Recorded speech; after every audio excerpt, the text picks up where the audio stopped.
I'm Jolene Wynn, and this is the Porn Addict's Wife podcast, episode number 149, Pain and Resentment. I used to think of myself as the wife of a porn addict, but I do not think of myself that way anymore, and you don't have to either.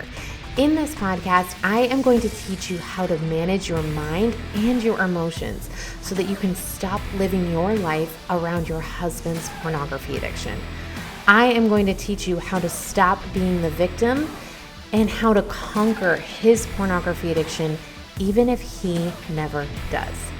I'm Jolene Wynn. I am a certified life coach, and I am a member of the LDS faith and the wife of a former porn addict. And this is a podcast for the Porn Addict's Wife. Hello, my ladies. How are you? I am so excited to talk to you guys today. How was your week? We had an incredible week. I just got back with my little family from a week in Gatlinburg, Tennessee. If you guys have never been to Gatlinburg, it is a good time. It is like, I describe it as I grew up in Delaware. There are beaches in Delaware. It's like going to the boardwalk where there's like, you know, old time photos next to a fudge shop, next to a surf store, you know, like a $5 and under, you know, t-shirt store, next to mini golf, next to, you know, go-karts, next to a dollar store, next to a Denny's. And now imagine that, but like times 4 miles. And that's what Gatlinburg is, and Pigeon Forge, Tennessee, which is super fun. It's up in the mountains. It was gorgeous while we were there. It was cold. It was my perfect weather. You guys, my dream weather is like 45, 50 degrees. I love that weather. I just wore a sweatshirt the entire time. It was amazing. That's my love language, is wearing hoodies. So I was so happy while we were there, and it was a beautiful house that we got to stay in, and 6 out of the 7 kids were there, and my parents and all the cousins, minus my brother's family. It was so fun to have everybody gathered and to just connect with each other. And honestly, one of my favorite things is really just watching my kids play with their cousins. It is so fun to see them connect. I love little kids, you guys. It's like they don't even have to see each other but once a year, and it's like they've never left. You know, it's like they've never missed out on anything. And so it's super fun to see them, to get to see them connect with each other and to connect with my siblings and my parents, and it was just a good time. I loved it. So I am glad to be back and ready to just keep going. And I am preparing for my How to Forgive Masterclass, which is launching next week. It starts next Monday, March 27th, and I want to invite you to come. This is a masterclass that I am teaching inside my coaching program, and I want to invite you to join. If you are thinking about joining my program, there is no better time than right now. Number one, we are seeing so much growth this year. So the sooner you join, the more one-on-one time you get with me. So if you want more and more one-on-one time, now is the best time to join. But also because right now, if you come and you join in time for this masterclass, you'll be able to join live, which will enable you to get the one-on-one attention you need in order to apply this particular topic. So if over the last couple of weeks, as I've been talking about forgiveness and you've been getting my emails and following me on Instagram, I've been talking so much about this, and it's really resonating with you and you want help, if you feel like you haven't forgiven yet, if you haven't forgiven him yet and you want to, then this is for you. If you feel like you thought you forgave him, but you are still struggling with some resentment and some anger and some pain, this is for you. If you feel like you don't want to forgive him, this could be for you too. If you don't know how to forgive, this is absolutely for you, because I am going to teach you a practical 5-step process that will teach you how to actually forgive. I talked about this the other day on Instagram. I feel like there are so many theoretical concepts that we talk about in our lives. We're like, oh, trust. And you're like, yeah, but how do I actually trust? Oh, forgiveness. Yeah, but how do I actually forgive? That is what I'm going to talk to you about. I'm going to teach you what forgiveness really is, how to do it, the objections, the reasons why we have a hard time doing it, and I'm going to help you walk through that process. That's why I really want to encourage you to come live, come join this live, so that I can help you apply this with as much individual attention as you need so that you can take a leap in the direction that you want. Whether that is forgiving him, maybe it's not forgiving him. If you think this topic is interesting and you are just ready to join, now is the best time. All you have to do is go to my website, jolenewynn.com. You will see right there a button on how to click to start working with me today. And you will join my lifetime access program. This will give you access not only to the call that we are launching next week, to this masterclass, but it will give you access to my bi-weekly coaching calls, to my library of online material, and it will give you access to me 24/7. We have a private communication app that you can always message me with individual questions. Plus, it will give you access to this incredible group of women, this community of women that I am just so proud to have created, because this is not like any other community in betrayal trauma that I have seen before. I've talked about these betrayal trauma communities before. They're not my favorite. Okay. What I have seen in these betrayal trauma communities, it's a lot of husband bashing. It's a lot of Debbie Downers. No offense to anybody named Debbie. It's a negative Nancy's. My mom's name is Nancy. I can say that one. No offense to all the Nancy's. It's a lot of negative Nancy's. It's a lot of women who are very stuck in bitterness and anger. It's a lot of women who feel like they need validation for their story, who want to just tell all the sad things and want people to say, yeah, he's the worst. He never should have done that. Now, that isn't to say that we have no compassion. I think if you guys, hopefully you guys have felt that for me, that I have nothing but love and compassion for where you are, which is why I want to share everything that I know with you. And that's what this community is all about. There is a space for love and compassion, but it's also a space for you to be able to process and move forward. And that is what I am so proud to have created. We have created a group where everyone is moving forward. It's a collective community of the strongest, most resilient women I have ever seen. And what they're doing is taking something that is super difficult, one of the hardest things I've ever seen somebody go through, and they're not using it to stay stuck. They're actually moving past it and becoming stronger for it. And if you want that, then I want to encourage you to come join. I'm going to share a little bit of a story. This is why I have a lifetime access to my program. Do you guys want to know? This is why I'm going to tell you. Most people, when I say I have a lifetime access to my program, they think, well, that's ridiculous. If you really want to make money, what you should do is you should charge monthly, or you should charge an annual renewal fee or something like that. I don't care about any of that. The reason that I have a lifetime access program is so that when something happens in your life, I'm still there and you still have a support system to come back to. Let me give you an example. I have a client who just over the last week or two, she messaged, and she's been coaching with me for over a year, probably a year and a half. And she has made incredible strides, and she feels like great and in this great position, and she feels really confident, and she knows all the things, and she knows how to manage her mind, and she knows how to process her emotions. And she was coming to the calls, just faithfully, and then she felt like she was in a good spot. So she hasn't been coming to our coaching calls as much, which is totally fine, also an option. And then she sent a message to me just a week and a half ago, and she said, my husband relapsed for the first time in over a year. And there was just this outpouring of love and support from everyone else in the group. And a lot of these women haven't even met. And they said, I'm so sorry. This is so hard. We're here for you. And yet it also gave her a position where then she came on the call last week and she said, this is the first time that he's relapsed since I've coached with you. Okay, so now I'm dealing with a whole new set of thoughts and a whole new set of emotions, and I want help working through it. And I thought, this is it right here. This is why I have a lifetime access program.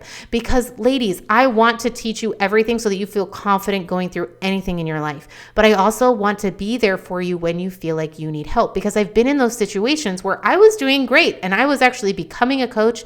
And then I learned something one weekend and I felt like I need someone to talk to, and I didn't have anybody.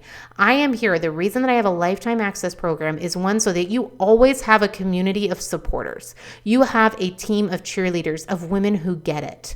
Women who don't need to know your particular story, all the details, but what they do know, they know how you feel, they get it. They know that you must be going through, and they have a little inkling of what that's like, and they understand you. And that is what helps you feel so seen and so heard, right? Even if your husband doesn't truly get it, because he never truly will. These women get it on a much better level. And then it also gives you the ability to get help when you need it.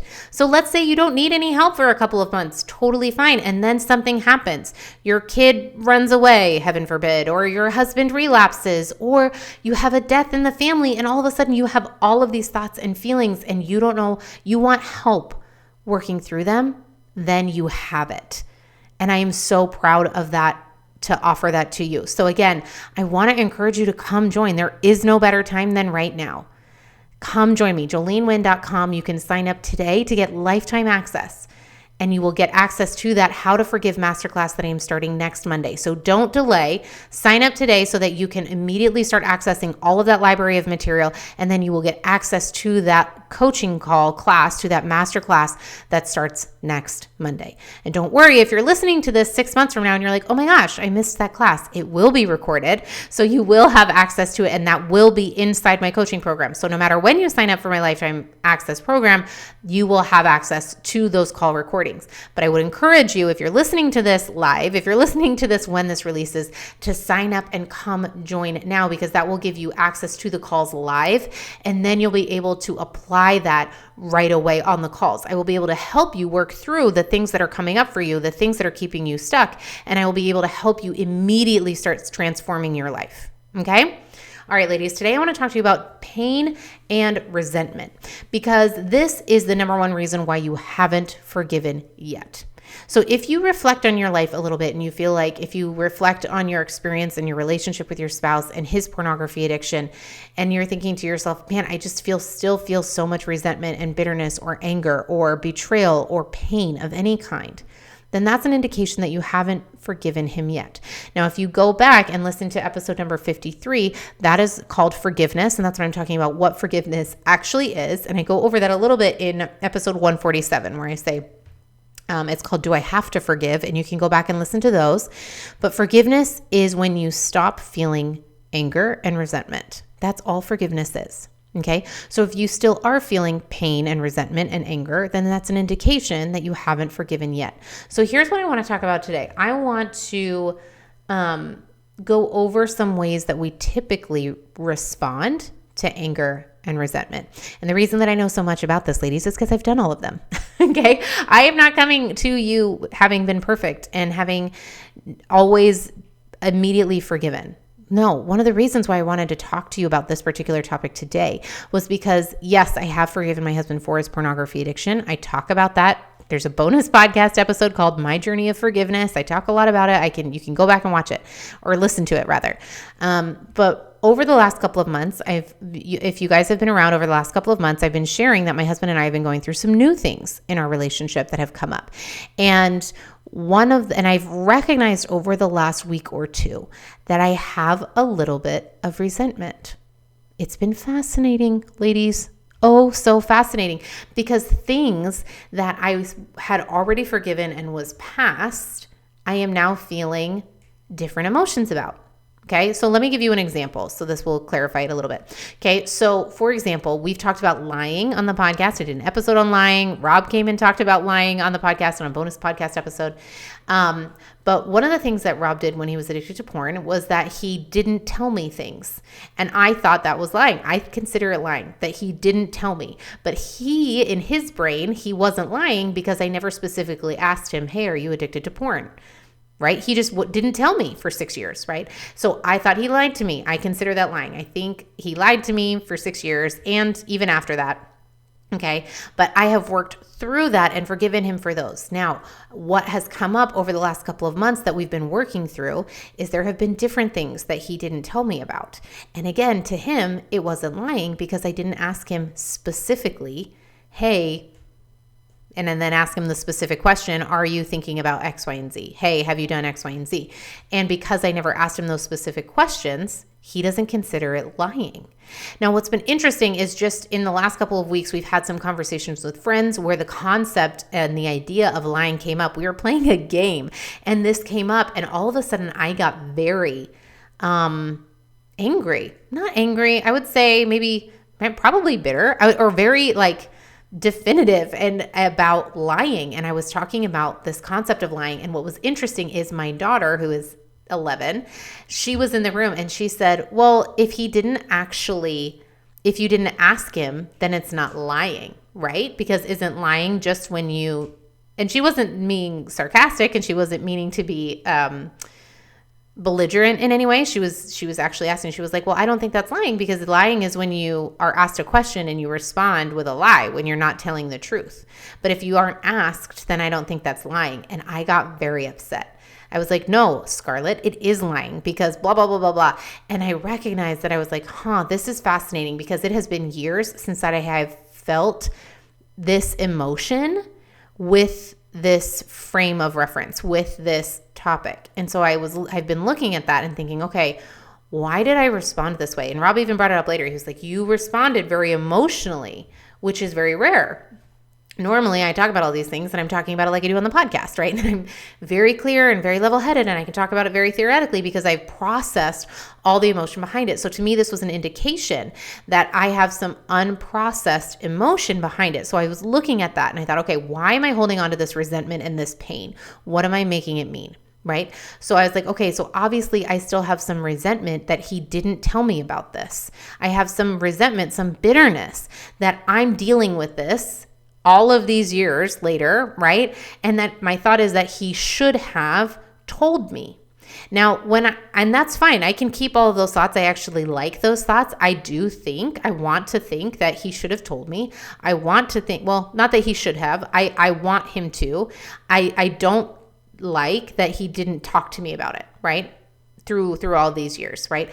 I actually want to keep that thought. Okay, so even though it causes me negative emotion, I'm okay keeping it, right? However, what I'm making it mean is the key. And what I'm making it mean is that then I get to keep these feelings of bitterness and resentment and pain with me. That's what these thoughts are keeping with me right now. They are keeping me in the resentment and the pain and the bitterness.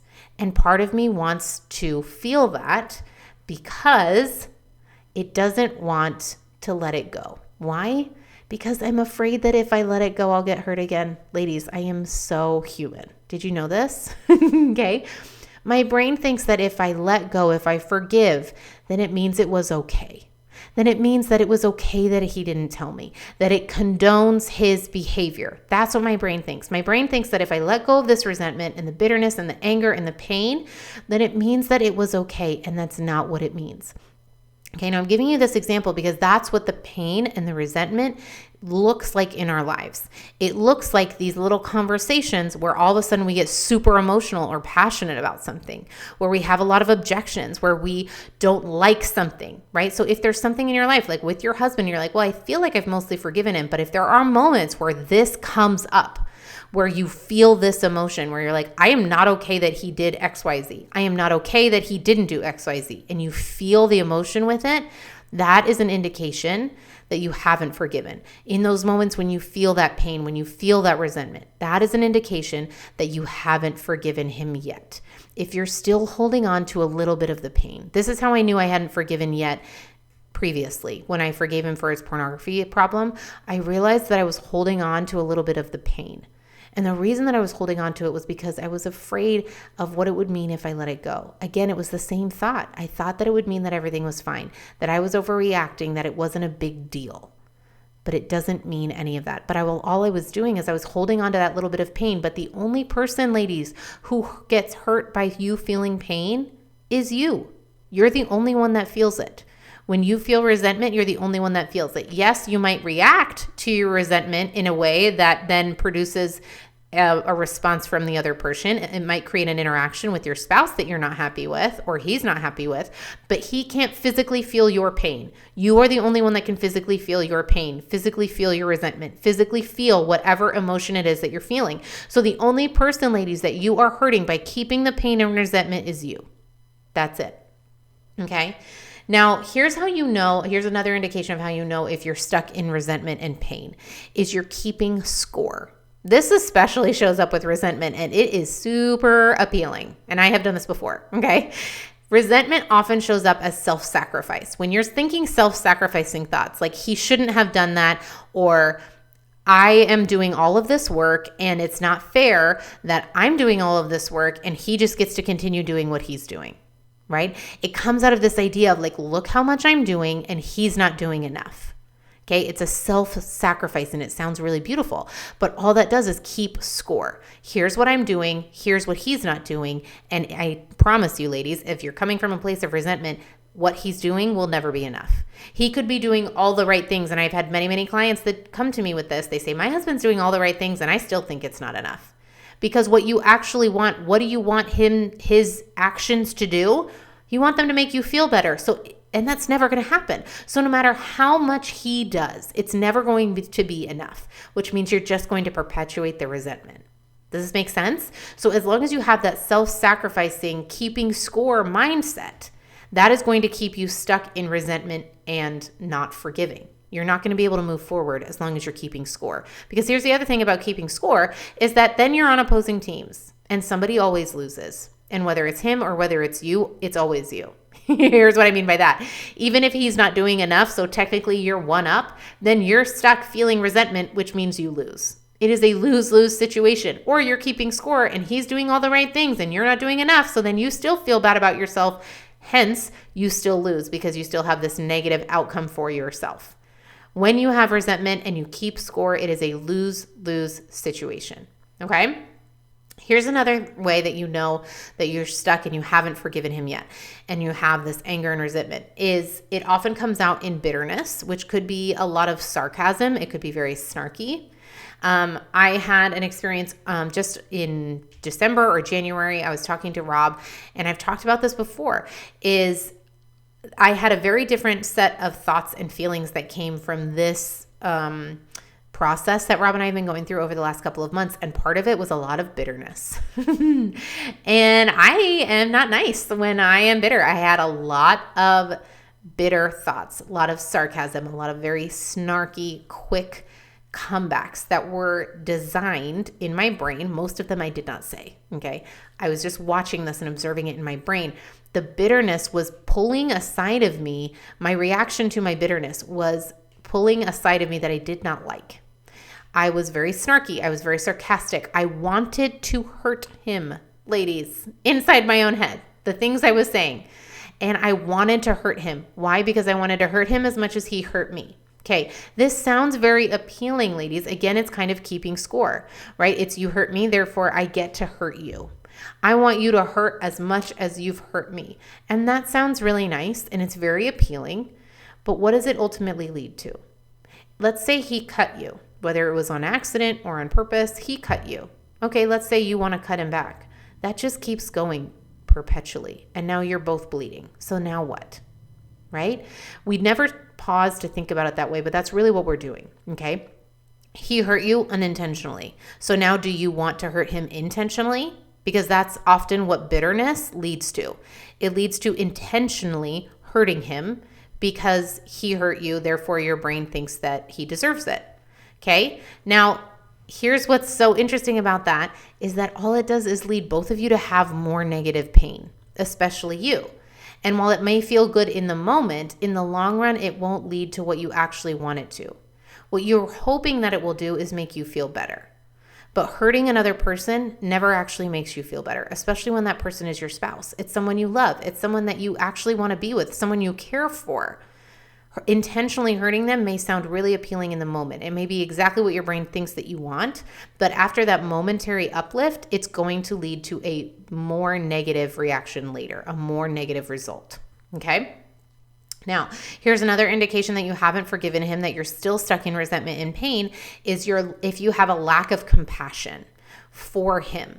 When you don't have compassion for him, it's very difficult to move forward because again, your response is going to be resentment and bitterness and anger, okay? Because you're not going to see the things that are difficult for him. Oh, I'm so sorry. Oh, that's so rough for you. Oh, you watched porn today and that was hard. Was it? Was it really hard while I was watching your kids and doing the dishes and picking up your kids from school and helping the kids with their homework? Was that rough? I'm so sorry. Oh, when you were on your work trip by yourself without your children and you had nothing to do in a hotel room except be by yourself, was that hard for you and you didn't want to feel alone, right? Do you guys hear it? Okay, it's very easy to stay in that. It is a lack of compassion that often breeds resentment, okay? But that resentment only leads to more pain, okay?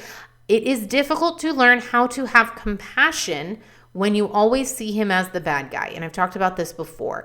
When you see him as the villain, when you need a villain, which is what we need when we're the victim. When we're the victim, we need a villain. And when he's the villain, it's hard to have compassion for the villain.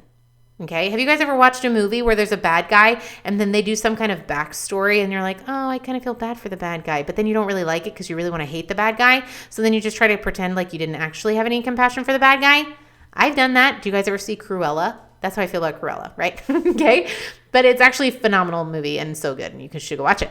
But that's what I felt like a little bit. I was like, oh my gosh, this is crazy, because now I actually feel bad for the bad guy. And she's the bad guy. She's been the bad guy my whole life, Cruella, right? So it's just interesting. Our brain wants to have a bad guy when we want to be the victim, okay? You don't have to be the victim.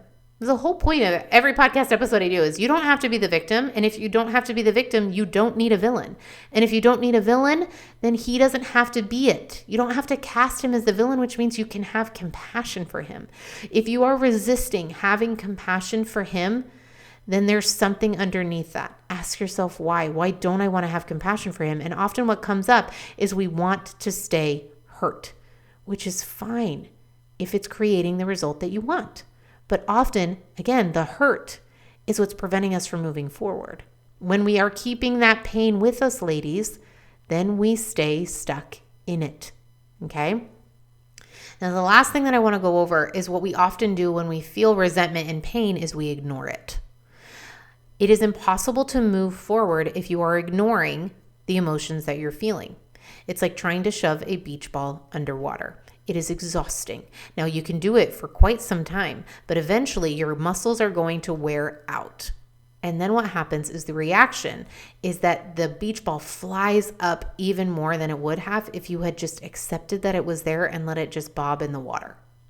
When you just let the emotion sit there, when you just accept that you have feelings of anger and resentment, and you don't make them mean anything about you, and you don't make them mean anything about your relationship or your future or where you're going or how long it's going to take to get there, then they can just be. And when you learn how to process them, then it's like deflating the beach ball and throwing it away. Now, most of us don't know how to do that. Most of you don't know how to do this, okay? Again, this is something I teach in depth in my coaching program, so come join and I will teach you, okay? But when you learn how to process this emotion rather than ignore it, that's when you're able to finally let it go. So when you are ignoring how everything is affecting you, which is what I hear all the time. I hear this all the time. I hear, oh yeah, like we're pretty good. I think we're fine.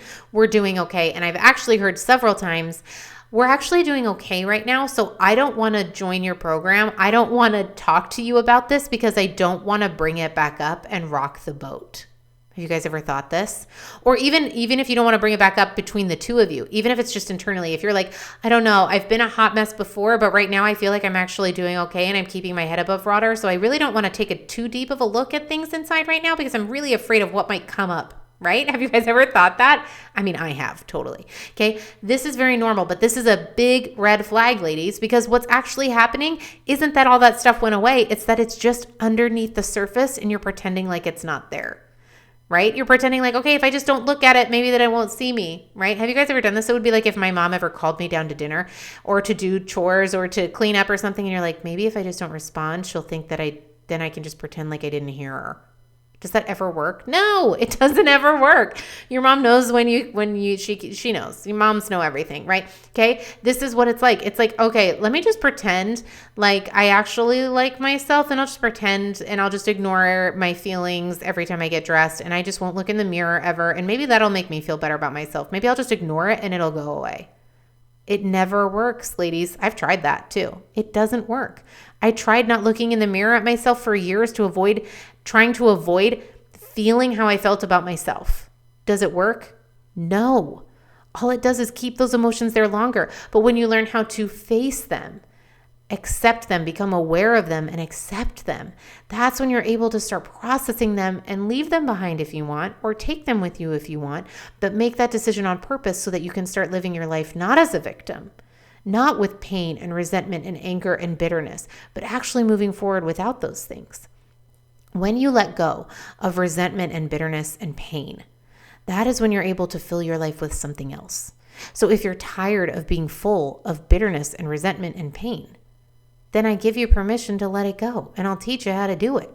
And you can start today and start filling your life with other things. Imagine this. Imagine you could fill your life with any emotions you wanted to. What would you choose?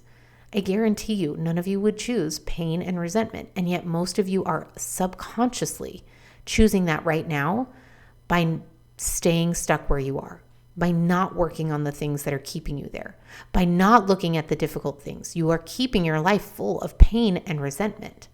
So if you don't want a life full of pain and resentment, if those aren't the two emotions that you would choose to put in your life, then take a hard look at yourself and be honest with yourself and have compassion, because no one's ever taught you any different. People have actually only ever taught you the opposite. They have taught you that if your husband does some terrible thing and if he's addicted to pornography, then you're probably going to feel pain and resentment, and you have every right to feel that way the rest of your life. And you totally do. And if that's what you want, ladies, go for it, but do it on purpose. And if it's not what you want, then don't stay there. You don't have to. I am here telling you this and offering you a solution. I am offering you to teach you how to get out of it. So ask yourself, am I going to take her up on this offer? Why or why not? And if the answer is no, why not? Because if the answer is no, part of you wants to stay stuck where you are, and that's fine, but do it on purpose, ladies, because there is no reason you have to stay where you are. You are choosing it. Anytime, I did a podcast on this, you can go listen. It's called 100% Responsibility. The concept of 100% responsibility is looking at your life and saying, I am taking 100% responsibility of where I am, not of what has happened to me. That's very different. But where I am right now, and I am taking 100% responsibility of where I go from here. And that is the most powerful concept and shift in your mind that you can take, because that is what shifts you from being the victim to actually being the one that is in charge. What if you are the one that gets to steer? What if you are the one that gets to say, no, I'm not doing this anymore. I am changing how I respond. I can't change you. I've tried that. It doesn't work. I've tried ignoring it. That doesn't work. I am going to decide from here on out today that I'm in charge of me and my life, and what I feel and what I don't want to feel is pain and resentment forever.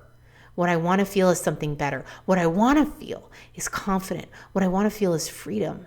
What I want to feel is positive and love and acceptance and joy and connection and intimacy and vulnerability. What I want to feel isn't this. And so I'm willing to do the work to get myself out of this, because the truth is that if you're feeling whatever it is that you're feeling right now, it's because you've chosen it. And again, that's fine, but I want you to do it on purpose. And that's what I can teach you how to do. Come coach with me, ladies. Come to the How to Forgive Masterclass. Sign up today, jolenewind.com, and immediately we're going to start going forward, and I will teach you how. I love you, ladies, so much, and I'll talk to you next week, so take care. Hello, my lady. I wrote a book, and I would love for you to read it.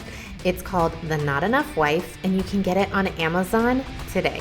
This book is for any woman who has ever felt like she wasn't enough, not enough as a wife or as a mom, if she didn't have Instagram-worthy enough pictures, if she didn't throw Pinterest-worthy parties, if she ever felt like she was not enough, this is the book for her, and it's for you too. So go to Amazon today, go search up The Not Enough Wife by Jolene Wynn, and grab a copy for yourself and for all the women in your life. I hope you love it, and I can't wait to hear what you think.